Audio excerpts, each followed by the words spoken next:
Weather update tayo mga kapatid, patuloy natin binabantayan ang Bagyong Waning. Ito po yung sama ng panahon na naging bagyo kanina pong alas 2 ng madaling araw at binigyan nga ng local name na Waning. Ito pong Bagyong Waning ay bahagya po lumakas at ngayon ay nasa tropical depression category pa din na may taglay na lakas ng hangin na umabot sa 55 km per hour malapit sa kanyang gitna at kung minsan may mga pagbugsong umabot sa 70 km per hour. Ito po ay huling namata ng Pag-asa sa lying around 555 km east-northeast ng Itbayat, Batanes. Ito pong Bagyong Waning ay wala pong magiging direktang epekto sa ating bansa. Yan po ay mabagal na kumikilos pero yan po ay posibleng umakyat lamang dito po sa may area ng katimugang bahagi ng Japan at posibleng makalabas din ang ating Philippine Area of Responsibility bukas ng umaga. Pero kung papansinin niyo yung ating wind map, meron tayong binabantayang grupo ng kaulapan dito sa eastern section ng ating bansa.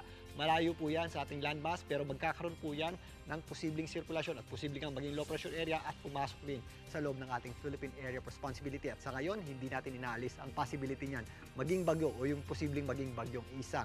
Sa ngayon, wala pong bagyong nakakaapekto sa anumang bahagi ng ating bansa pero yung ating tinatawag na easterlies ang nagdadala po ng mataas na tsansa ng pagulan at posibleng thunderstorms. Dito po sa areas ng Eastern Visayas, kasama na po dyan ang malaking bahagi ng Mindanao, lalong-lalo ng Northern Mindanao, Caraga at Zamboanga Peninsula. Samantalang ang natitirang bahagi ng Visayas ay patuloy pong makakaranas ng maaliwalas na panahon at magiging maganda po ang sikat ng araw. Pero again, possible po yung mga tinatawag nating localized o isolated na pagulan o thunderstorms. Yung mga ganyang klaseng pagulan po ay hindi naman nagtatagal.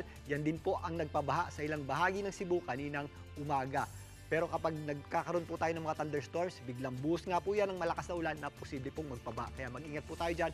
Kaya sa mga lalabas din ng bahay, kahit maganda po ang panahon, ugaliin pa rin po ang pagdadala ng payong.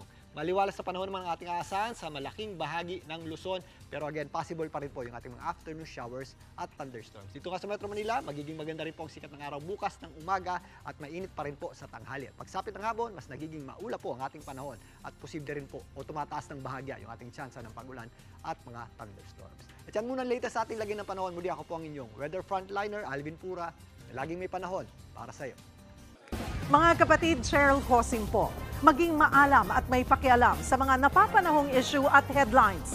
Mag-follow at mag-subscribe na sa social media pages ng News 5.